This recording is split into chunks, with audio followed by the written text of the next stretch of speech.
হে মুমিনরা, তোমাদের জন্য মদ, জুয়া, মূর্তির আস্তানায় যাওয়া, গণকি, লটারি হারাম করে দিলাম। রাসূল সাল্লাল্লাহু আলাইহি ওয়াসাল্লাম বলেছেন, প্রত্যেকটা মাদকতা আনয়নকারী বস্তুই হলো মদ, আর প্রত্যেকটা মদ হলো হারাম। রাসূল সাল্লাল্লাহু আলাইহি ওয়াসাল্লাম বলেছেন, যেটা বেশি খেলে বিবেকের ক্ষতি হয়, এর কম হারাম। তিনি আরো বলছেন, যারা নিয়মিত নেশাদার দ্রব্য খায়, বিড়ি, সিগারেট, জর্দা, গুল, আলাপাতা, তারি, মদ, গাঁজা, হেরোইন, আফিম, চুরুট, বাংলা, ইংরাজি, ডাল, যত নামেই পরিচিত আছে না কেন, নিয়মিত যারা খায় তাদের খাওয়া তেমন অপরাধ, মূর্তি পূজা করা যেমন অপরাধ। তিনি বলছেন, নিয়মিত যারা মাদক দ্রব্য সেবন করে, আল্লাহর সাথে তাদের একটা চুক্তি আছে, তাদের সাথে আল্লাহর একটা অঙ্গীকার আছে, একটা চুক্তি আছে, ওয়াদা আছে। সেটা কি? তিনি কিয়ামতের মাঠে তাদেরকে তিনাতুল খাবাল পান করাবেন। অন্য বিবরণে এসেছে, তিনি বলছেন তাদেরকে রাগাদাতুল খাবাল পান করানো হবে। সাহাবীরা জিজ্ঞাসা করলেন, আল্লাহর নবী, তিনাতুল খাবাল কি? তখন তিনি বলছেন, জাহান্নামীদেরকে জাহান্নামের আগুন দিয়ে ঝলসানো হবে। এই ঝলসানোর ফলশ্রুতিতে তাদের দেহ থেকে রক্ত ঝরবে, ঘাম ঝরবে, পুঁজ বের হবে। রক্ত, পুঁজ, ঘাম একত্রিত করে একটা খাবার তৈরি করা হবে। এই খাবারের নাম হলো তিনাতুল খাবাল। যারা বিড়ি, সিগারেট, জর্দা, গুল খান, কিয়ামতের দিন তাদেরকে রক্ত, পুঁজ খাওয়ানো হবে। রাসূল সাল্লাল্লাহু আলাইহি ওয়াসাল্লাম বলছেন, তিনজন মানুষ কিছু সময় বেঈমান হয়ে যায় মুমিন হলেও। এক, যখন একটা মানুষ জেনা করে, যতক্ষণ জেনা করে ততক্ষণ তার মধ্যে ঈমান থাকে না। একজন মানুষ যতক্ষণ বিড়ি খায় ততক্ষণ তার ভিতরে ঈমান থাকে না। যতক্ষণ একটা মানুষ সিগারেট খায় তার মধ্যে ঈমান থাকে না। যতক্ষণ মুখের ভিতরে জর্দা গুল থাকে ততক্ষণও ঈমানদার থাকে না, মুমিন থাকে না।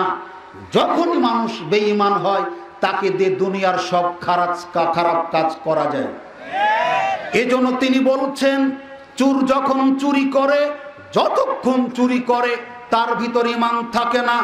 যখন একজন জেনাকার জেনা করে, তার ভিতরে ঈমানদার থাকে না। যখন একজন মানুষ নেশাদার দ্রব্য খায়, মাদক দ্রব্য সেবন করে, তখন তার ভিতরে ঈমান থাকে না। ঈমান শূন্য তিন শ্রেণীর মানুষ। এক, যারা নেশাদার দ্রব্য খায়। দুই, যারা চুরি করে। তিন, যারা আপনার জেনা করে। এই তিন শ্রেণীর পাপীকে রাসূল সাল্লাল্লাহু আলাইহি সাল্লাম একই কাতারে দাঁড় করাচ্ছেন। আপনাদের প্রোগ্রামে আছে এর আওয়াজ? না না, মাহফিলে আছে। আসসালামু আলাইকুম। আমাদের প্রধান অতিথি সাহেব আমাদের মঞ্চে আসন গ্রহণ করতেছে, আমরা তাকে স্বাগত জানাবো। প্রধান অতিথির আগমন, শুভেচ্ছা, স্বাগতম। প্রধান অতিথির আগমন। জনগণ যদি আপনাকে জিজ্ঞাসা করে, আপনার কাছে জানতে চায় মদ আর জুয়া সম্পর্কে, আপনি বলুন এটা কাবিরা গুনাহ, তবে মানুষের জন্য এর ভিতরে কিছু উপকারও আছে। কথা বুঝেননি? তবে উপকার যতখানি, তার চাইতে ক্ষতির পরিমাণ বেশি। এখন আপনি বলছেন মদ জুয়াতে মানুষের উপকার কি? আপনাকে দেখায় এই ওয়াকুয়া এলাকায় গোটা গ্রাম মিলে হয়তোবা গাঁজার ব্যবসা করে হাতে গোনা দু চারজন, কিন্তু বিপদগামী এই গ্রামের উঠতি বয়সের সব যুবক। আপনি বলুন তো উপকারের পরিমাণ বেশি না ক্ষতির পরিমাণ বেশি? আপনাকে বলছিলাম মদ জুয়া লটারিতে উপকার যতখানি, তার চাইতে ক্ষতির পরিমাণ বেশি। বহু বিষয়ের হালকা সহজ একটা জিনিস আপনাদের বোঝায়। জানি না আপনার এই বগুড়া জেলাতে আছে কিনা, আমার নওগাঁ জেলার প্রত্যন্ত অঞ্চলে আছে, দেখবেন ডিমওয়ালারা লটারিতে ডিম বিক্রি করে। আছে আপনাদের এলাকায়? মানে একটা টিকিট কিনতে হবে 10 টাকাতে। 10 জন মানুষ টিকিট কেনা হয়ে গেলে ডিমটা পাবে, অথবা 5 টাকাতে টিকিট, 10টা টিকিট বিক্রি হয়ে যাওয়ার পরে ড্র করা হবে। যার নাম্বারটা উঠবে সে ডিম পাবে একটা। একটা ডিমের দাম কত বলেন না? কত দাম? 10 টাকায় হলো ধরে নিলাম তর্কের খাতিরে। কিন্তু লটারি টিকিট কিনেছিল কয় টাকা দিয়ে? 5 টাকা দিয়ে টিকিট কিনে ডিম পেল 10 টাকা। যে ডিম পেল সে লাভবান হলো না ক্ষতিগ্রস্ত হলো? কয়জন লাভবান হলো? একজন। চলো, ডিম কিনেছি, ডিম পাবার প্রত্যাশায় টিকিট কিনেছিল কয়জন? কত টাকা দিয়ে কিনেছে? 50 টাকা। আর 10 জনে 5 টাকা করে দিলে কয় টাকা হয়? 50 টাকা। একটা ডিমের দাম কত? 50 টাকা। বিক্রি হলো কয় টাকা দিয়ে? লাভবান হলো যে ডিম পেল সে, আর যে লটারি করলো সে। উপকৃত হলো 2 জন আর ক্ষতিগ্রস্ত হলো। আমি মনে করি যদি এটা বুঝতে না পারেন, আমার আর যোগ্যতার তহবিল শেষ, আপনাকে বোঝানো সম্ভব নয়। ছোট্ট একটা জিনিস দিয়ে বোঝালাম। আমেরিকার টিকিট আপনি যাবেন ব্যাংকে অযাচিতভাবে, না চাইলেও কিনতে হয় আপনাকে। লক্ষ লক্ষ নয় কোটি কোটি মানুষ কিনে টিকিট, আমেরিকা যায় হাতে গোনা 2-1 জন। গোটা দেশের মানুষকে ফকির করে লাভবান হয় হাতে গোনা কয়েকজন। চলুন এখন আপনাকে দেখায় যেটা আলোচনার সাথে আছে। এই গাঁজার ব্যবসা করে হুয়াকুয়া গ্রামের 2-4 জন মানুষ 5 বছর আগে যারা রিক্সা ঠেলতো, যাদের হাতে মোবাইল থাকতো, হাতটা ফাটা থাকতো, মুসাফা করতেও কষ্ট হতো, আজকে তাদের হাতটা নরম তুলতুলে, কাজকর্ম কিছু নেই, খায় ভালো, চলাফেরা করে সেই জমিদারি স্টাইলে। তার মানে আর আস্তানা কোনো কিছুর আছে? তার মানে 2 নম্বরই ব্যবসা আছে। লাভবান হচ্ছে একজন, আর দুনিয়া পরকাল হারাচ্ছে গোটা গ্রামের উঠতি বয়সের যুবকেরা। এ কথাই আল্লাহ সুবহানাহু ওয়া তাআলা বলছেন, তারা যদি জিজ্ঞাসা করে মদ আর জুয়া সম্পর্কে, আপনি বলুন এটা কাবিরা গুনাহ, তবে মানুষের জন্য কিছু উপকারও আছে। তবে মনে রাখবে, উপকার যতখানি তার চাইতে ক্ষতির পরিমাণে বেশি। সম্মানিত উপস্থিতি, দিনী ভাই ও বোন যে যেখানে আছেন, বিনয়ের সাথে অনুরোধ করছি, দয়া করে আপনি মাদক ব্যবসা ছেড়ে দিন। আল্লাহ বহু দিক বিভাগ থেকে আপনার রুজির ব্যবস্থা করে দিবেন ইনশাআল্লাহ। যারা মাদক দ্রব্য সেবন করে নিজের পিতার সুনামকে ক্ষুণ্ণ করে দিচ্ছেন, যারা মাদকের সাথে জড়িত হয়ে আপনার বংশের সুনামটা ক্ষুণ্ণ করে দিচ্ছেন, ও ভাই আপনাকে অনুরোধ করি, আপনি পথ থেকে ফিরে আসুন। আপনাকে দিয়ে বহু কিছু করা সম্ভব। আপনার দিকে চেয়ে আছে আপনার ভাই, আপনার বোন, আপনার দিকে চেয়ে আছে আপনার পিতামাতা, আপনার দিকে চেয়ে আছে আপনার গোটা পরিবার। আপনি আপনার জীবনকে নষ্ট করবেন না। ওই শুনুন, আল্লাহ সুবহানাহু ওয়া তাআলা বলেন হাদিসে কুদসি, কোন বান্দা যদি আমার উপরে তাওয়াক্কুল করে, আমার উপরে ভরসা করে, আমার উপরে নির্ভর করে, তাহলে আমি আল্লাহ ওই নির্ভরকারী নারী পুরুষকে ওইভাবে রিজিক দিই, ওইভাবে খাবারের ব্যবস্থা করে দিই, যেইভাবে আমি একটা পাখির খাবারের ব্যবস্থা করে দিই। একটা পাখি সকালবেলা বাসা থেকে বের হয় খালি পেটে, সন্ধ্যাবেলাতে বাসায় ফিরে আসে উদর পূর্তি করে।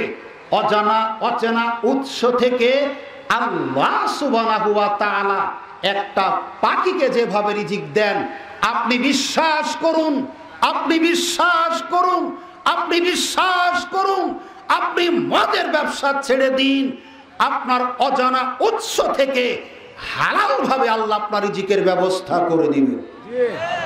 এভাবেই তিনি বলেছেন, ওয়ামা মিন দাব্বাতিন ফিল আরজি ইল্লা আলাল্লাহি রিজকুহা। শুনে রাখো পৃথিবীর মানুষেরা, তোমরা এ ধারণা করো না আমি তোমাদের রিজিক দিব না। বরঞ্চ শুনে রাখো, পৃথিবীতে এমন কোন চতুষ্পদ জন্তু পয়দা করিনি যার রিজিকের ব্যবস্থা আমি করিনি। বলুন তো কুকুরের রিজিক দেন কে? বলুন তো শুকুরের রিজিক দেন কে? কুকুর শুকুরের রিজিক যে আল্লাহ দিয়ে থাকেন, আমরা সৃষ্টির সেরা, তার সৃষ্টিতে আমাদের রিজিক আল্লাহ দিতে পারেন না? কথা বলুন, দিতে পারেন না? এজন্য আপনাকে বিনয়ের সাথে অনুরোধ করি, অনুগ্রহ করে আপনি আপনার মদের ব্যবসা ছেড়ে দিন। যেই যুবক ভাইয়েরা মাদকতার সবলে আক্রান্ত হয়েছেন, আপনি আপনার জীবনকে ওখান থেকে ফিরিয়ে নিয়ে আসার চেষ্টা করুন। আপনার জীবনের অনেক দাম। সম্মানিত উপস্থিতি, এই মদ পান যখন একজন মানুষ করে, তার বিবেকের বিকৃতি ঘটে, তার ব্রেন ঠিক থাকে না, তার জ্ঞান ঠিক থাকে না। ব্লাউজ মনে করে পেটিকুট গায়ে দেয়, পেটিকুট মনে করে ব্লাউজ গায়ে দেয়। মাকে ডাকে বউ বলে, বউকে ডাক দেয় মা বলে। এই কিসিমের লোক সমাজে যদি চলে, 12 ফিটের একটা রাস্তা নেশাদার দ্রব্য পান করে মাতলামি করতে গিয়ে সমস্ত রাস্তাটা তার একলাই লাগে। ও মনে করে ক্ষণিকের জন্য আমি পৃথিবীর মালিক হয়ে গেছি। তার হিতাহিত জ্ঞান থাকে না।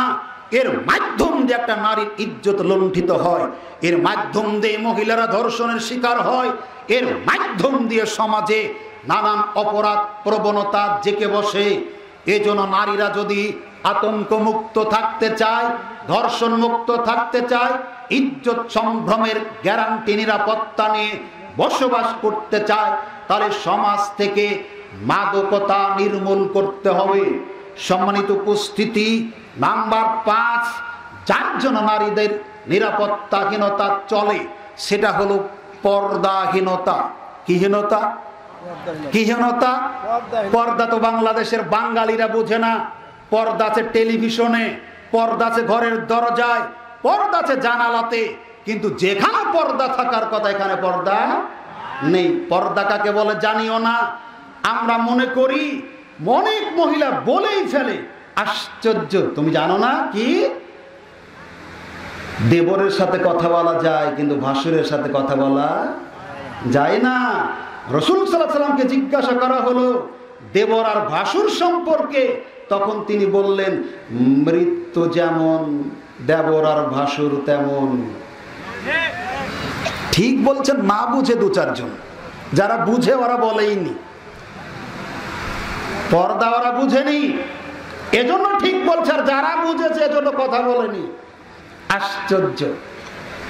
পর্দা আমরা বুঝি না, মাহরাম, গায়ের মাহরাম আমরা বুঝি না, তাহলে আমাদের নারীরা ইজ্জতের সুরক্ষা পাবে কি করে? আশ্চর্য। পরিচয় করিয়ে দিতে দিতে দিতে দিতে ক্লাসমেটদের নিয়ে এসেছে, বলছি আমার বাল্যকালের প্রাইমারির বন্ধু। তো ওর বউ ওর সাথে গলাগলি করতে করতে মনে হচ্ছে একসময় কোলাকুলিও করবে। আশ্চর্য। এত ইতর অসভ্য এদেশের মানুষেরা। পর্দা বুঝে না, দেবর ভাসুর বুঝে না। আল্লাহর নবী বলছেন, মরণ যেমন দেবর ভাসুর তেমন। দেবর ভাসুরের সাথে যদি দেখা করা না যায়, পর্দার আড়াল ছাড়া যদি কথা বলা না যায়, জনগণের সামনে কথা বলা যায় না। কি কি কয়েকজনে শুধু বললেন যায় কি? তাহলে বলার কেন? আমার বউ বলে কেন? আমার মা বলে কেন? আমার চাচি, খালা, ফুফু বলে কেন? আপনি কথাও বলাবেন, ধর্ষণও বন্ধ করবেন, দুটা তো একসাথে হবে না। আল্লাহর নবী বলেছেন, 2 জন পুরুষ খালি গায়ে এক কাপড়ের নিচে ঘুমায় না। পরস্পর 2 নারী এক কাপড়ের তলে ঘুমায় না। একজনের সৌন্দর্যের বর্ণনা আর একজনের কাছে করো না। কেন? বাড়িতে গিয়ে এই নারী তার স্বামীর কাছে তোমার বর্ণরূপের বর্ণনা দিবে, আর ওর স্বামী তখন অন্তর থেকে তোমাকে কামনা করবে। এটা হাদিস। আল্লাহর নবী মসজিদে নববীতে ছিলেন, সাফিয়া বিনতে হুয়াই রাদিয়াল্লাহু তাআলা আনহা তার সাথে সাক্ষাৎ করার জন্য আসলেন। প্রয়োজনীয় কথাবার্তার স্বার্থে রাত হলো, তিনি তাকে এগিয়ে দেওয়ার জন্য সাথে সাথে রাস্তাতে হাঁটছেন। আনসারী 2 জন সাহাবী এটা দেখে ফেললেন। আল্লাহর নবী তখন তাদেরকে ডাকলেন, ডেকে বললেন, সাহাবীরা শোনো, আমার সাথে এই মহিলা আমার স্ত্রী সাফিয়া, তোমরা যাতে কোনো সন্দেহ করতে না পারো এজন্য আমি পরিচয় করিয়ে দিচ্ছি। সাহাবীরা বলছেন, সুবহানাল্লাহ, আল্লাহর নবী আপনি বলেন কি? আমরা কি কখনো ধারণা করতে পারি যে আপনি অন্য কোনো মহিলার সাথে রাত্রিতে হাঁটছেন? তখন নবী বলছেন, শোনো, শয়তান মানুষের শরীরে শিরার ভিতরে, রগের ভিতরে রক্ত যেভাবে চলাচল করে শয়তান ওইভাবে চলাচল করে। তবে আপনার মন, আপনার দিল, আপনার অন্তর আর অনেক বড়, নবীর চাইতেও বড়। আপনি খোলা মনের মানুষ, আপনি কাউকে নারাজ করতে চান না, আপনি কাউকে বেজার করতে চায় না। আপনার বউ দেবরের সাথেও মিলে, আপনার বউ ভাসুরের সাথেও মিলে, আপনার বউ ভোট চাইতে গিয়ে গোটা গ্রাম গ্রাম ঘুরে, ও যেন সরকারি বউ। লজ্জা আপনার কম, লজ্জা বিক্রি করে খেয়েছেন, না হলে নারীদের অবস্থা এমনটা হবে কেন? আপনাকে দেখায় রাসূল সাল্লাল্লাহু আলাইহি ওয়াসাল্লামের স্ত্রী আম্মা জান আয়েশা রাদিয়াল্লাহু তাআলা আনহা বলছেন, ফজরের সালাত রাসূল সাল্লাল্লাহু আলাইহি ওয়াসাল্লামের পিছনে আদায় করতাম আমরা মুক্তাদি, নবীজি ইমাম। ফজরের সালাত আদায় করার পরে আমরা বড় চাদর, মোটা চাদর গায়ে দিয়ে বাড়িতে ফিরতাম, প্রাচীর ঘেঁষে, দেয়াল ঘেঁষে। কখনো কখনো আমাদের আঁচলটা, আমাদের ওড়নার কিনারাটা প্রাচীরের সাথে আটকে যেত, লেগে যেত। কথা বুঝেছেন? আয়েশা রাদিয়াল্লাহু তাআলা আনহা বলেন, আমি পিছন ফিরে টান দিয়ে ছুটাতাম চাদরের কিনারাটা। তখন দেখতে পেতাম আমার পিছনে অনেক মহিলা, কিন্তু চিনতে পারতাম না কোনটা রহিমা, কোনটা খাদিজা, কোনটা কারিমা। বলুন তো কেন চিনতেন না? বলেন, বলেন। অন্ধকারে নামাজ পড়ছে। আজকের মাহফিলটা তো কিছুটা হলেও আলাদা, আলাদা না? আমরা কিছু শিখে যাব ইনশাআল্লাহ, বলেন না ইনশাআল্লাহ? আয়েশা পিছনে ফিরে চাদরের কিনারা টান দিয়ে ছোটাতেন প্রাচীর থেকে। মহিলা থাকতো পিছনে, চিনতেন না কেন? অন্ধকার থাকতো। ফজরের সালাতটা অন্ধকার আদায় করতেন, অন্ধকারের কারণে আয়েশা চিনতেন না অন্য নারীদের। দেখেন, জান্নাতি একজন মহিলা সালাত আদায় করতে যাচ্ছে মসজিদে, তাও বড় চাদর পরে, মোটা চাদর পরে। আর আমার বউ, আপনার বউ মসজিদে তো যায় না, মার্কেট করে খোলা গায়ে, খালি মাথায়। ধর্ষণও হবে না, কে হবে? আশ্চর্য! আপনি এভাবে বেলাল্লাপনা করে ছেড়েও দিবেন, ধর্ষণকেও ঠেকাবেন। আপনি যদি বলেন একটা মানিকের কলা, কি বলেন আপনার? মানিকের কলা বুঝেন না? বিশাল ভালো কলা, 10-15 টাকা দাম হবে, কিন্তু শাল ছিলে সাজিয়ে রেখেছেন। আর মাছিকে বলছেন, এই মাছি শোন, তুই যদি শিলা কলাতে বসিস তোকে ক্রস ফায়ার করে মারা হবে। মাছি চিন্তা করবে, ক্রস ফায়ার খেলে খাবো, জীবনের মতো একবার সুযোগ নিয়েই ছাড়বো। ঠিক একইভাবে নারী যখন খোলা গায়ে, খালি দেহে, খালি গায়ে চলবে, উলঙ্গ হয়ে চলবে, পর্দাহীনতার সাথে চলবে, অসংখ্য যুবক তাদের লোলুপ দৃষ্টি থেকে কখনো নিজেকে মুক্ত করতে পারবে না, সবল মারার চেষ্টা করবে।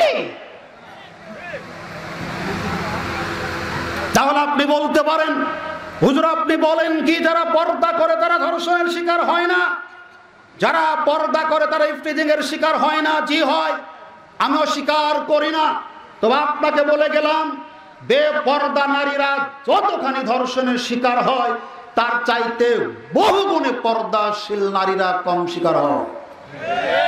যতখানি বেপর্দা নারীরা ইজ্জত হারায়, সম্ভ্রম হারায়, ধর্ষণের শিকার হয়, ইফতিজিং এর শিকার হয়, যারা পর্দা করে তারা বহুগুণে কম সংখ্যক এতে আক্রান্ত হয়। অতএব এটা একটা উপায়, এটা একটা হাতিয়ার, এটা একটা মাধ্যম এই সমাজে নারীদের সম্মান ফিরিয়ে আনার, নারীদের মর্যাদা ফিরিয়ে আনার। সম্মানিত উপস্থিতি, এরপরের যে বিষয় আমরা মনে করি, নারীদের আত্মসম্ভ্রম হারানোর পিছনে যত কারণ, তার একটা পশ্চিমাদের অপসংস্কৃতি। এদেশের অনেক মানুষ যারা দুনিয়াও বুঝে না, দিনও বুঝে না, এদের চরিত্র হলো বানরের মতো, এদের স্বভাব হলো বানরের মতো, বানর যেমন অনুকরণ প্রিয়, এই সমস্ত মানুষেরাও অনুকরণ প্রিয়। এর পিছনের ইতিহাস কি এটা জানে না।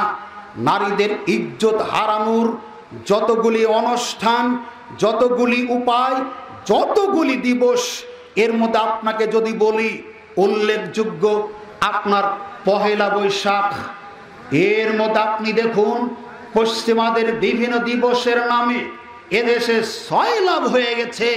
তার মধ্যে ভালোবাসা কেনা বেচা করার একটা দিবস, তার নাম 14ই ফেব্রুয়ারি। কি দিবস বলেন না? কি দিবস? এতই ভালোবাসা বাংলাদেশে, অবাক হয়।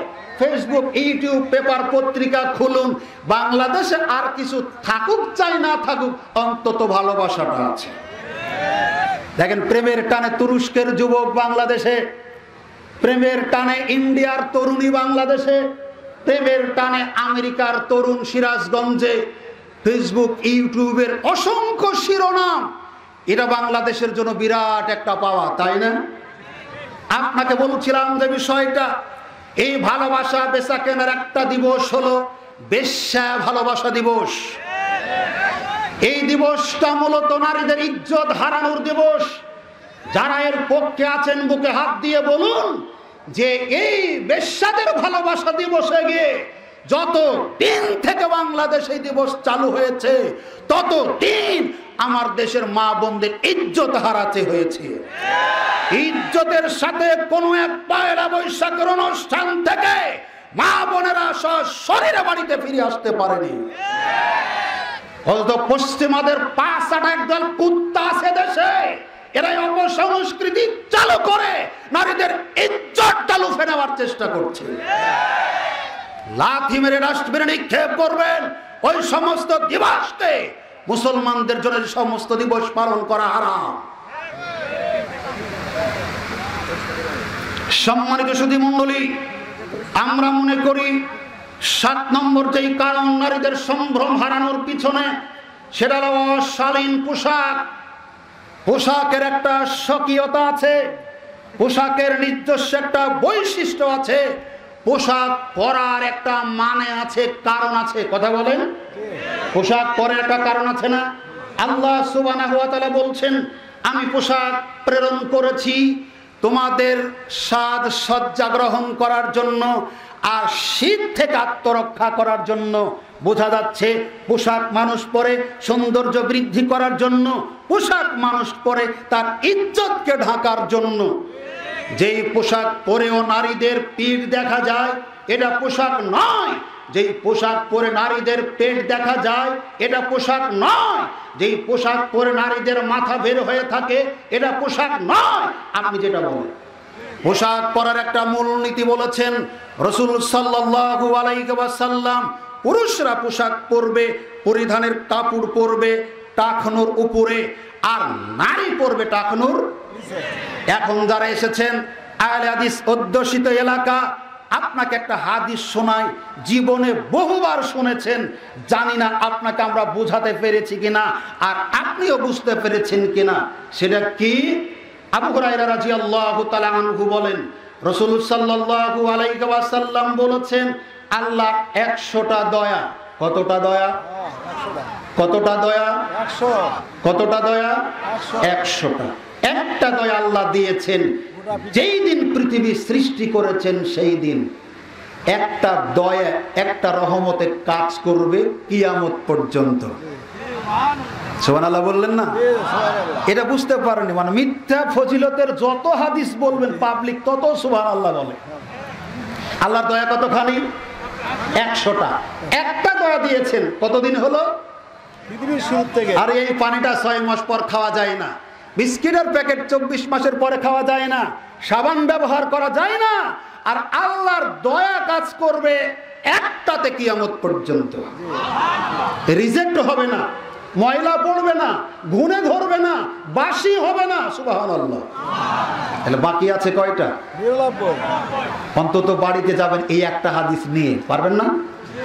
ইনশাআল্লাহ বলেন না। কতটা দয়া আছে বাকি?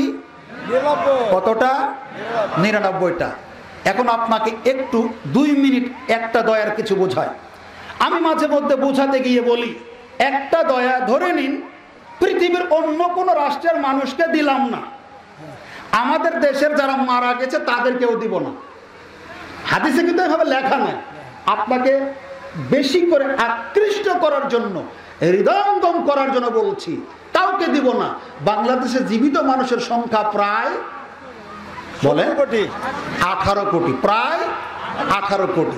এখন একটা দয়ার 18 কোটি ভাগ করেন তো। সুবহানাল্লাহ বললেন না? ইস, মানুষ অকৃতজ্ঞ আমরা। আল্লাহর দয়া বুঝেন না, আল্লাহর দয়া বুঝেন না, আল্লাহর দয়া বুঝেন না।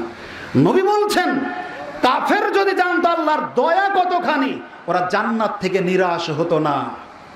আর মুমিন যদি জানতো আল্লাহর রাগ শাস্তি কত কঠিন, ওরা কোনোদিন জান্নাতে যাওয়ার আশা করতো না। আমরা দয়াও বুঝি না, শাস্তিও বুঝি না, খালি খায় আর ঘুমায়। আপনাকে বোঝাচ্ছিলাম একটা দয়া কাজ করবে কিয়ামত পর্যন্ত, বাকি আছে 99টা। আমি তো বুঝালাম বাংলাদেশের জীবিতদের দিয়ে, কিন্তু না, সারা পৃথিবীর জীবিত মৃত যত এসেছে, যত আসছে, যত আসবে কিয়ামত পর্যন্ত, সবার উপরে কাজ করবো একটা দয়া। অথচ একটা মা মুরগি কয়েকটা ডিম তার পেটের নিচে দিয়েছেন, বাচ্চা তুলে, ক্ষুধার্ত মা মুরগিটা, আপনি মালিক, এক মুঠ খুদ তার দিকে ছুঁড়ে ফেললেন, ক্ষুধার্ত মাটা নিজে না খেয়ে বাচ্চাকে কটকট করে খাওয়ায়। বলুন তো এই দয়ার কতখানি মুরগির মধ্যে আছে? সুবহানাল্লাহ। একটা গাভী আপনি পুষেছেন অস্ট্রেলিয়ান, ধনী হবেন মনে করে, বাচ্চা প্রসব করেছে, আপনি ঘৃণা করে হাত দেন না বাছুরের গায়ে, তাই না? মা গাভীটা জিহবাদের চেটে পরিষ্কার গা করে দেয়। কথা বলেন, একটা দয়ার কতখানি গাভীর মধ্যে আছে। এখন আপনি বলেন তো, যেই দিন আল্লাহ 99টা দয়া দিবেন একসাথে, সেই দিন মহব্বত, প্রেম, ভালোবাসা, আন্তরিকতা আরো কম হবে না বেশি হবে? খুবই বেশি না অল্প বেশি? খুবই বেশি না? অথচ দেখেন, আপনাকে হাদিস বলবো এখন। আবু যার গিফারি রাদিয়াল্লাহু তাআলা আনহু বলেন, রাসূলুল্লাহ সাল্লাল্লাহু আলাইহি ওয়াসাল্লাম বলেছেন, সালাসাতুন লা ইউকাল্লিমুহুমুল্লাহু ইয়াওমাল কিয়ামা ওয়া লা ইয়ানজুরু ইলাইহিম ওয়া লা ইউযাক্কিহিম ওয়া লাহুম আযাবুন আলীম। কিয়ামতের মাঠে যেই দিন, বলেন যেই দিন 99 দয়া থাকবে, কিয়ামতের দিন যেই দিন 99 দয়া থাকবে, সেই দিন আল্লাহ 3 শ্রেণীর মানুষের সাথে কথা বলবেন না। বাড়ি পর্যন্ত একটা হাদিস অন্তত নিয়ে যাবেন আজকের জালসার।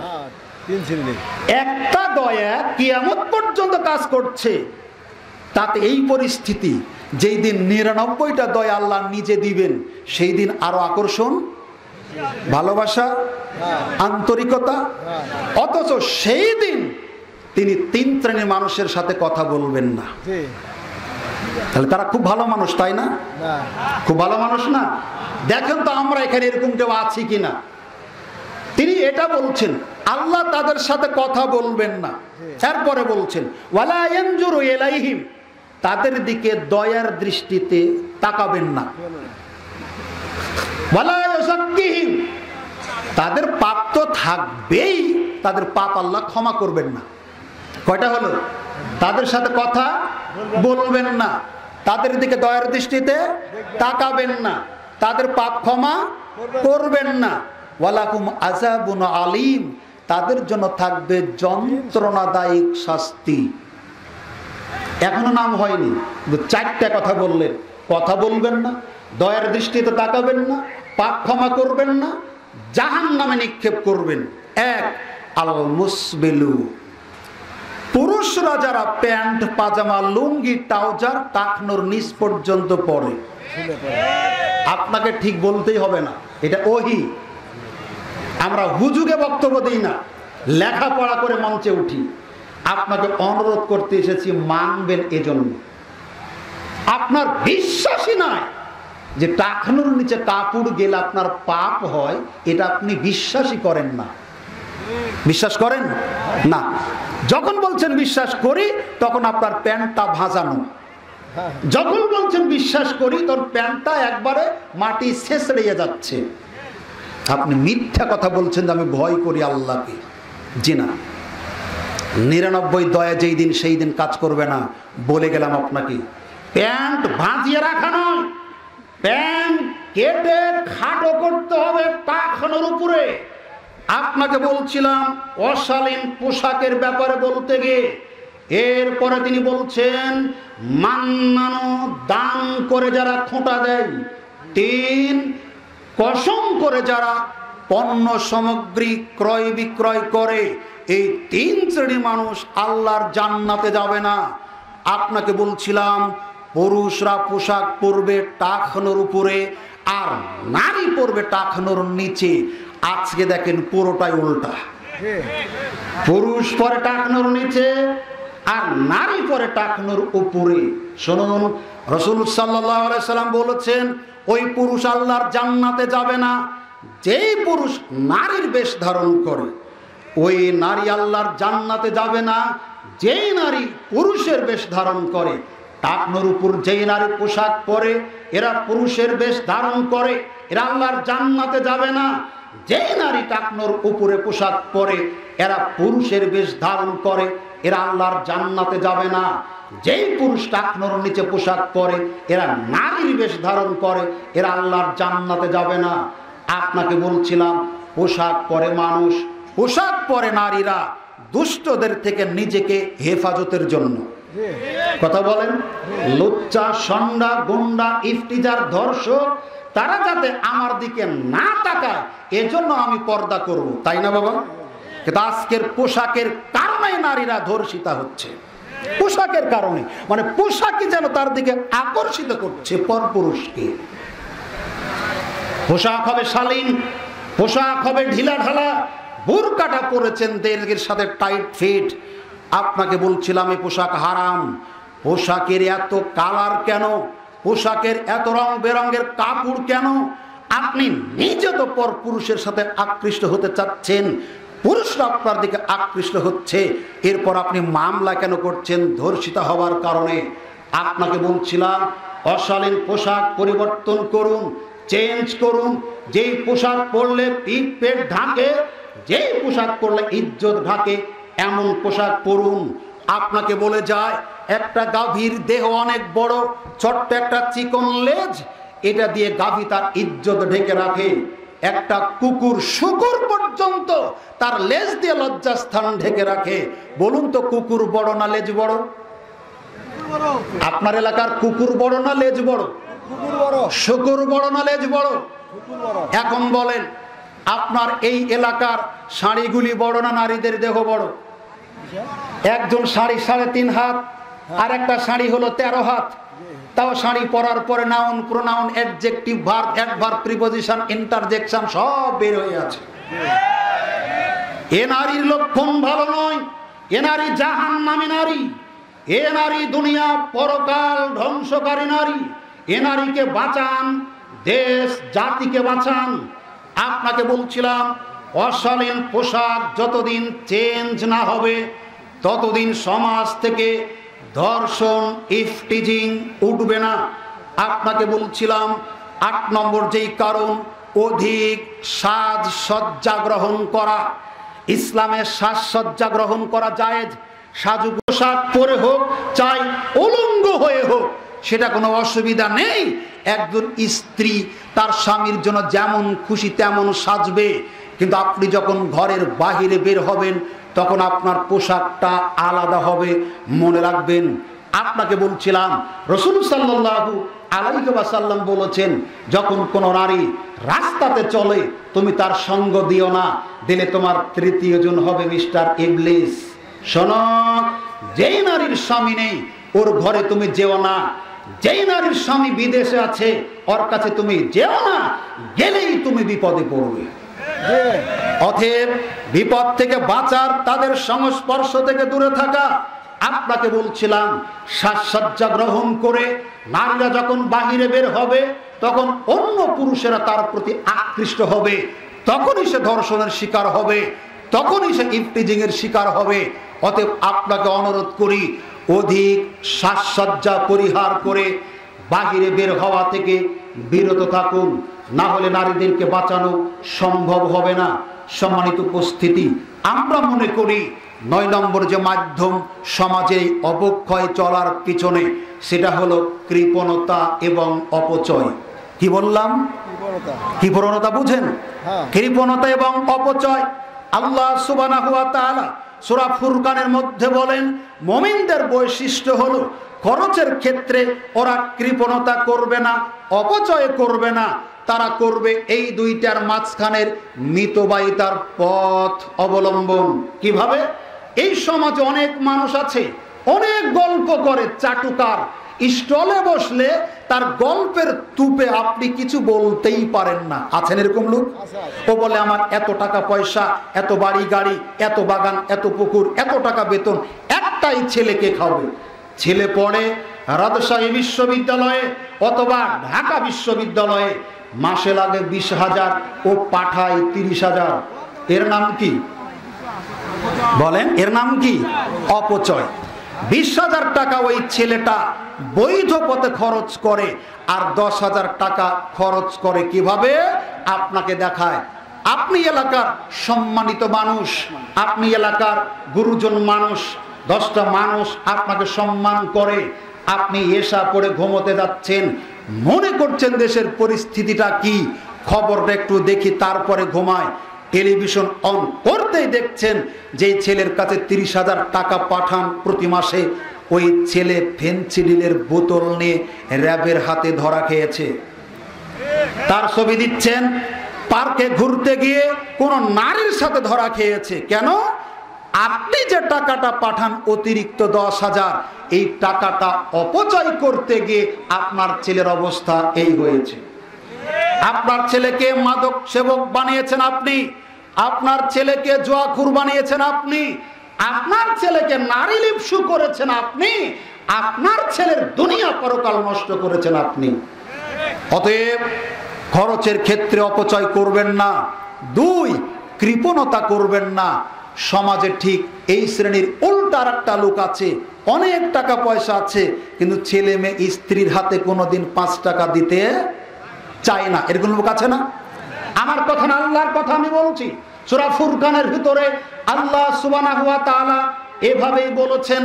আপনাকে বলি, আপনি যদি আপনার ছেলেকে হাত খরচ না দেন, আপনি যদি আপনার মেয়েকে হাত খরচ না দেন, আপনি যদি আপনার স্ত্রীর হাত খরচ না দেন, তাহলে আপনার ছেলে মেয়ের দুনিয়া পরকাল নষ্ট হবে। কিভাবে? আপনাকে একটু দেখায়। আপনার ছেলে স্কুল কলেজে যায়, প্রত্যেক দিন তার বন্ধুরা তাকে কিছু না কিছু খাওয়ায়, আপনার ছেলেরও মন চায় বন্ধুদের কিছু খাওয়াতে, মন চায় না?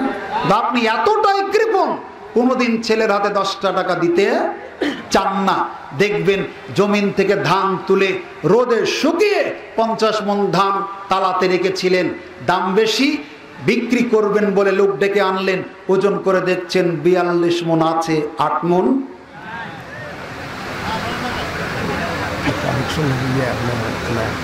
কিভাবে কিভাবে রুমাল ঢোকাবে? কখন? আমি কি 1.5 ঘন্টা বক্তব্য দেবো? 10:30টা পর্যন্ত 10 মিনিট আগে রেডি করবো, আর 10 মিনিট পর রেডি করাবো। এগুলো লিখে দিবেন আগে। সম্মানিত উপস্থিতি, আপনাকে বলছিলাম 50 মণ ধান রেখেছিলেন, বিক্রি করার সময় পেলেন, কথা বলেন, পেলেন? 6 মাসে কি ইঁদুরে 8 মণ খেয়েছে? বলেন কে খেয়েছে? কেন? আপনি হাত খরচ দেন নাই। তাই আপনার ছেলেকে চুর বানিয়েছেন আপনি, আপনার ছেলেকে, আপনার মেয়েকে চুর বানিয়েছেন আপনি, আপনার বউকে চুর বানিয়েছেন আপনি। আপনার কারণে আজকে তারা চুরি পেশাকে বেছে নিয়েছে। এটাই শুধু নয়, আপনার মেয়েকে যদি হাত খরচ না দেন, ওর সহপাঠীদের সাথে আলাপচারিতার এক পর্যায়ে দুঃখের কথাগুলি শেয়ার করবে, আর এই সুযোগে ওই ছেলেটা তার হাত খরচ দিয়ে ইজ্জত লুফে নেওয়ার চেষ্টা করবে। তাহাজ্জুদ পড়ে দোয়া করবেন, আল্লাহর কাছে ফিরানো সম্ভব হবে না। আপনাকে বলে যায়, আপনি যদি আপনার স্ত্রীর হাত খরচ যেটা বৈধ সেটা না দেন, আপনার স্ত্রী পাড়ার অন্য কোনো যুবকের সাথে পরকীয়ায় লিপ্ত হবে, হজ করতে গিয়ে কাবার গেলাপ ধরে কাঁদবেন, তবুও বউকে পরকীয়া থেকে ফিরিয়ে আনতে পারবেন না। অতএব মাঝে মধ্যে ছেলে মেয়ের হাতে 5-10 টাকা দিবেন, তবে খেয়াল করবেন এটা যাতে তার বিপদের কারণ না হয়। আবার খেয়াল করবেন আপনার স্ত্রীরও হাতে মাঝে মধ্যে 5-10 টাকা দিবেন, তারও অনেক চাহিদা থাকে দান সদকা করার, নাতিপুতি আছে তাদেরকে দেওয়ার ক্ষেত্রে। আপনি যদি না দেন আপনার দুরিগা পরকাল নষ্ট হবে, সমাজে অরাজকতা সৃষ্টি হবে, পরিবারে অশান্তির সৃষ্টি হবে। আপনাকে বলছিলাম পরবর্তী কারণ নাম্বার 10 যার জন্য সমাজের এই অবক্ষয়, সেটা হলো সহশিক্ষা এবং আপনার একই প্রতিষ্ঠানে কর্মজীবী নারী পুরুষ একসাথে থাকা। আমাদের দেশের প্রাইমারি লেভেলের ছেলেরা নারী পুরুষ সম্পর্কে যথেষ্ট জ্ঞান। আপনারা যখন লেখাপড়া করেছেন প্রাইমারিতে কমন রুম ছিল না, 6, 7, 8 পর্যন্ত কমন রুম ছিল না। আজকে প্রাইমারিতে কমন রুম করা লাগতেছে, এমনি না প্রয়োজনের জন্য। কথা বলেন, কথা বলেন, এমনিতেই না প্রয়োজন। তাই যেই সমাজের ক্লাস 5 পড়া ছেলে মেয়ে নারী পুরুষের অঙ্গ সম্পর্কে বুঝে, সেই দেশের ছেলে মেয়ে যদি আপনার ইন্টারমিডিয়েট, ডিগ্রি, অনার্স, মাস্টার্স পাশাপাশি বেঞ্চে বসে ক্লাস করে, এই ধর্ষণ ঠেকাবেন কি দিয়ে? অসম্ভব। শুধু এখানেই নয়, প্রায় প্রতিষ্ঠানে শিক্ষক শিক্ষিকা কর্মচারী নারী পুরুষ একাকার। এমনও হতে পারে অফিস আদালতে অসংখ্য কর্মচারী কর্মকর্তা নারী পুরুষ একসাথে বসে অফিসের কাজকর্ম করে। এমন নারী অফিসে আছে যার স্বামী অন্য জায়গায়, এমন পুরুষ অফিসে আছে যার স্ত্রী অন্য জায়গায়।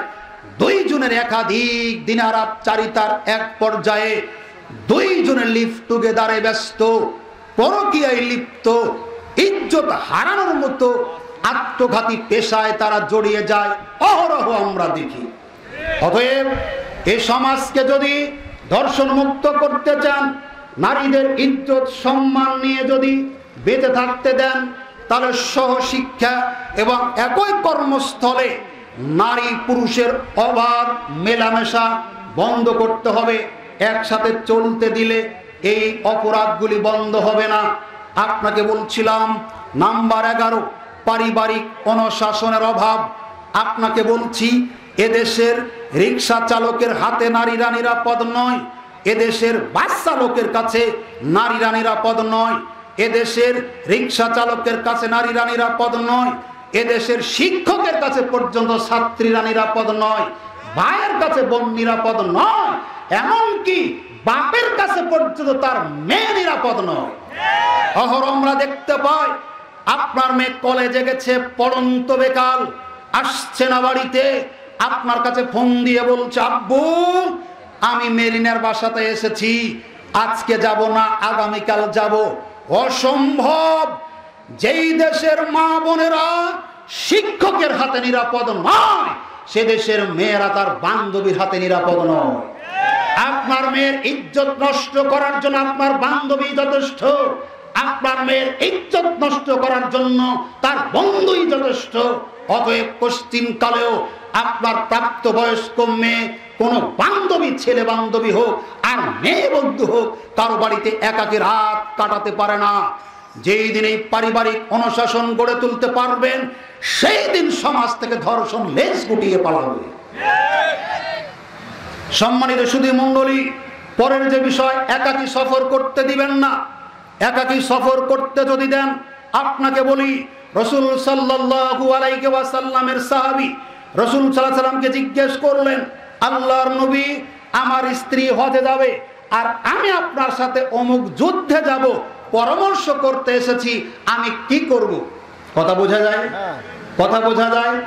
এই সাহাবীর স্ত্রী যাবে হজে, কিন্তু মাহরাম সাথে কেউ নাই, স্বামী নাই, বাপ নাই, চাচা নাই, ভাই নাই, খালু নাই, মামা নাই, যার সাথে বিবাহ হওয়া হারাম, এরকম কেউ নেই। তখন আল্লাহ নবীকে বলছেন, আমি তো নিয়ত করেছি জিহাদে যাওয়ার জন্য, আমার স্ত্রী একাকী হজে যাবে, আমি কি করব আপনি বলুন।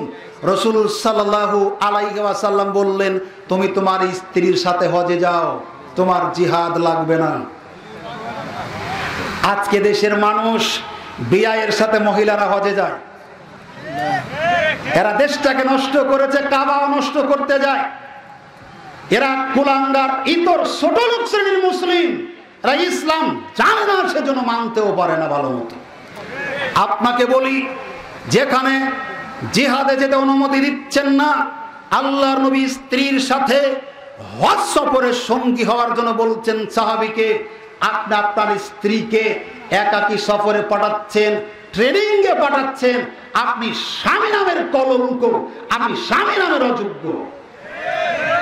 আপনার স্ত্রীকে কত পরপুরুষ যে দেখে, আপনার স্ত্রীকে কত পরপুরুষ যে রাত্রে কামনা করে, তার কোনো ইয়াত্তা নেই। আপনি মনে করছেন নিজেকে ধন্য, তাই না? অতএব একাকী সফর বন্ধ করুন, নইলে এটা হবে না। এরপরের 12 নম্বর যেই কারণ, সুগন্ধি ব্যবহার করা। মনে রাখবেন, আজকের এই মাহফিলে আমি বিশ্বাস করি যত পুরুষ আমরা আছি, আমাদের মা আছে, আমাদের চাচি খালা ফুপু আছে, আমাদের বোন আছে, আমাদের অনেকের বউ পর্যন্ত আছে যারা বিবাহিত। আপনাদের অনুরোধ করি, আবু হুরায়রা রাদিয়াল্লাহু তাআলা আনহু বলেন, একদিন তিনি রাস্তাতে বসা একজন মহিলা যাচ্ছিল তার সামনে দিয়ে, মনে করলেন আবু হুরায়রা এই মহিলা সুগন্ধি ব্যবহার করেছে। তখন তিনি সন্দেহের বশবর্তী হয়ে মহিলাকে ডাক দিলেন, হে মহিলা, জি তুমি কোথায় যাবে? মসজিদে। কেন? সালাত আদায় করতে। তখন তিনি বলছেন, তুমি কি সুগন্ধি ব্যবহার করেছো, সেন্ট ব্যবহার করেছো? মহিলা বলছে হ্যাঁ। তখন আবু হুরায়রা বলছেন, তুমি ফিরে বাড়িতে যাও। একটা নাপাক মানুষ, একটা অপবিত্র মানুষ পাক হওয়ার জন্য, পবিত্র হওয়ার জন্য যেভাবে গোসল করে, তুমি ওইভাবে গোসল করো। বোঝাতে পারিনি? নাপাক হয় মানুষ কখন? নাপাকির গোসল ফরজ, নাপাকির গোসল ফরজ। নাপাকির গোসল যেভাবে একজন মানুষ করে, তুমি ওইভাবে গোসল করো। অপরাধ কি? কথা বলেন। অপরাধ কি? সুগন্ধি ব্যবহার করা। অন্য হাদিস আল্লাহর নবী বলছেন, যেই মহিলারা সুগন্ধি ব্যবহার করে লোকালয়ে যায়, পর পুরুষের সামনে দিয়ে যায়, বেশ্যাখানায় যারা দেহ ব্যবসা করে, ওই মহিলা তেমন সুগন্ধি ব্যবহার করে পরপুরুষের কাছে যেই মহিলা যায়, এই মহিলা তেমন। বোঝাতে পারিনি? কত মা বোন 5 ওয়াক্ত পড়ে, কত মা বোন তাহাজ্জুদ পড়ে, কত মা বোন হজ উমরা করে এসেছেন, কিন্তু বাহিরে যখন যান তখন স্যান্ড সারতে পারেন নি। আপনাকে অনুরোধ করি, বাহিরে যাওয়ার সময় সুগন্ধি পরিহার করুন, না হলে নিজেকে রক্ষা করতে পারবেন না। বলছিলাম আজকের আলোচনার সর্বশেষ কারণ, সেটা হলো আপনার রাজনৈতিক প্রচলিত রাজনীতি। নারীদের সুরক্ষার পিছনে কেন তারা অরক্ষিত, কেন তারা সুরক্ষিত নয়, কেন তারা ইজ্জত সম্ভ্রম হারায়, এর পিছনে একটা জিনিস কারণ, সেটা হলো প্রচলিত রাজনীতি। কারণ মাঝে মধ্যে আমরা ফেসবুক ইউটিউবে দেখি অনেক ধর্ষক, এদেশের দামাল যুবক ধর্ষণ করে মা বোনদের ইজ্জত হারা করে, কাপড় চোপড় খুলে মোবাইলে ভিডিও ধারণ করে ফেসবুকে ছেড়ে দেয়। কথা বলেন? আমরা এটা দেখি। পুলিশ গ্রেফতার করেছে, এই পর্যন্ত শেষ। তারপরে কোনো শাস্তি হয় কি হয় না, এটা দেশবাসী আর জানতে পারে না। কেন? যখন এই ধরনের ধর্ষকেরা পুলিশের হাতে ধরা খায়, তখন নেতারা উপর থেকে কলকাঠি নাড়ে, এটা হলো আমার দলের ক্যাডার, একে যদি আমরা না বাঁচাই, একে যদি মুক্ত না করি, এই বিপদ থেকে যদি রক্ষা না করি, তাহলে আগামী নির্বাচনে মাঠে আমার কাজ করবে কি? আর ঠিক বলবেন না, ভয় আছে এটাতে, পাবলিকের এটাতে ভয় আছে। এই রাজনৈতিক নেতাদের ছত্রছায়ার কারণে ধর্ষকদের কোনো বিচার হয় না, তাই এদেশ থেকে ধর্ষণ উঠে যায় না। সর্বশেষ কারণ, আইনের বাস্তবতা নেই দেশের মাটিতে। আইন লেখা আছে আইন বইয়ে, আইন লেখা আছে বই পুস্তকে, আইনের বই আছে টেবিল চেয়ারের উপরে, আইন প্রয়োগ নেই। যা কিছু আছে দরিদ্রদের প্রতি নির্যাতন করার জন্য আছে। এদেশের ধনীরা যখন অত্যাচার করে, অন্যায় করে, পাপ করে, তাদের কোনো শাস্তির জবাবদিহিতার সম্মুখীন হতে হয় না। না হলে আপনাকে দেখায় এদেশের গরিব মানুষেরা কিস্তির টাকা যখন দিতে পারে না, গ্রামীণ ব্যাংকের অ্যাসোডের ঠ্যাঙ্গা মারার নানান এই সুদখোর এনজিওর ঘরের টিন নামিয়ে বিক্রি করে কিস্তির টাকা সুদ করতে হয়, কিডনি বিক্রি করে কিস্তির টাকা সুদ করতে হয়, নিজের কুলের শিশুকে বিক্রি করে ঋণ পরিশোধ করতে হয়।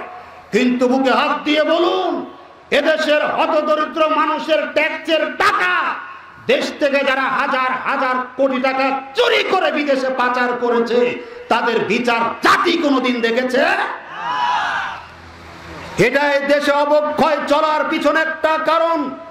রাসূল সাল্লাল্লাহু আলাইহি সাল্লাম যেখানে তার পদচারণা হয়, যেখানে তিনি যান, সেখানে খারাপ মানুষরা ভালো হয়ে যায়, সুদখোর মানুষেরা সুদ ছেড়ে দেয়, ধর্ষক মানুষেরা ধর্ষণ ছেড়ে দেয়, খারাপ মানুষেরা ভালো মানুষে পরিণত হয়, বিজয় ছিনিয়ে আনেন।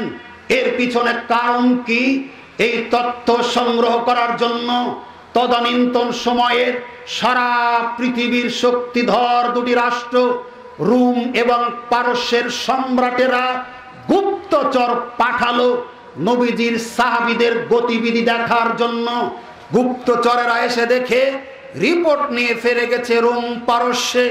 যাওয়ার পর বলছে, শুনুন, আমরা যখন গেলাম মুহাম্মাদের সাহাবীরা মুহাম্মাদকে এত সম্মান করে, সারা পৃথিবীর সবচাইতে শক্তিধর রাষ্ট্র রোম পারস্যের সম্রাটকে সে দেশের সৈনিকেরাও এত সম্মান করে না। মুহাম্মদ সাল্লাল্লাহু আলাইহি সাল্লাম যখন বক্তৃতা রাখেন, সাহাবীরা মাথা নিচু করে বসে থাকেন, মনে হয় তাদের মাথার উপর পাখি বসে আছে, একটু নড়াচড়া করলেই পাখি উড়ে যাবে। পাখি উড়ে যাওয়ার ভয়ে তারা নড়াচড়া করে না, এতটাই সম্মান করে। কথা বলার সময় তার চেহারার দিকে তাকাতে পারে না। মুহাম্মদ সাল্লাল্লাহু আলাইহি ওয়াসাল্লাম যখন ওযু করেন, ওযুর পানি তারা মাটিতে পড়তে দেয় না, হাতে নিয়ে বরকতের আশায় গায়ে মাখে। যখন তিনি থুতু ফেলেন, এই থুতুটা মাটিতে ফেলতে দেয় না, হাতে নিয়ে গায়ে মাখে বরকতের আশায়। তখন রোম পারস্যের সম্রাটেরা বলছে, আর কিছু কি দেখেছো? তখন তারা বলছে, আমরা দেখেছি সে দেশের ধনীরা অপরাধ করলেও যেই বিচার, গরিবেরা অপরাধ করলেও সেই বিচার। বিচার নীতি কি? এই হাদিস থেকে প্রমাণিত হয়। আরেকটা হাদিস রাসূলের জামানায় বানি মাখজুম গোত্র সম্ভ্রান্ত সম্মানী গোত্র, এই গোত্রের এক মহিলা চুরি করেছে, প্রমাণ হয়ে গেছে চোর। এখন এত ধনী ঘরের মহিলা, এত সম্মানী ঘরের মহিলার হাত কাটা যদি হয়, সারা জীবন বদনাম নিয়ে বেঁচে থাকতে হবে। কথা বলেন? এখন কে সুপারিশ করবে নবীজির কাছে যাতে তিনি হাত না কাটেন? এমপি মন্ত্রীর কাছে গেলে পেজ ধরেন না, যে দলের লিডারকে এলাকার, ওকে দিয়ে ফোন দেওয়া। কথা বলেন? সাহাবীরা বলছেন, কে সুপারিশ করবে? রাসূলের প্রিয়জন উসামা ইবনে যায়েদ রাদিয়াল্লাহু তাআলা আনহু, তাকে তারা বাছাই করে নবীজির কাছে পাঠালেন। কেন? যাতে করে বানি মাখজুম গোত্রের এই চুর্মি মহিলার হাত কাটা না হয়, সুপারিশ করার জন্য। রাসূলের কাছে যেই বলা হলো, তিনি রেগে লাল হয়ে গেলেন, দাঁড়িয়ে আল্লাহর প্রশংসা করলেন, তার উপরে দরুদ পাঠ করলেন। করার পর বললেন, সাহাবীরা শোনো, আমার আগে পৃথিবীতে যত নবী আল্লাহ পাঠিয়েছেন, যত রাসূল আল্লাহ পাঠিয়েছেন, তার উম্মতেরা ধ্বংস হয়েছে যত কারণে, তার একটা হলো এই সমাজের ধনী মানুষেরা যখন অপরাধ করলো তাদের কিছু হতো না, আর গরিবরা যখন অপরাধ করতো তাদের শাস্তি দেওয়া হতো। এই জন্য তারা ধ্বংস হয়ে গেছে। মনে রাখবা, আজকের এই সময় আমার মেয়ে ফাতেমা যদি চুরি করত, এটা যদি প্রমাণিত হয়ে যেত যে আমার মেয়ে ফাতেমা চুরনি, তাহলে আমিও তার হাত কেটে ফেলতাম। আজকের এই দেশে যদি একটা ধর্ষকের বিচার হয় ন্যায্য, যদি একটা ইজ্জত হারা মা তার ইজ্জত হারানোর বিচার পান, যদি একটা মা ধর্ষণের বিচার পান, যদি একটা বোন ইফটিজিং এর বিচার পান, দিবালোকে মাইকিং করে শত শত মানুষের মধ্যে একজন জেনাকার পুরুষকে শাস্তির সম্মুখীন যদি করা হয়, বাংলাদেশ থেকে এই ধর্ষকেরা ভিসা পাসপোর্ট ছাড়াই পালিয়ে যাবে।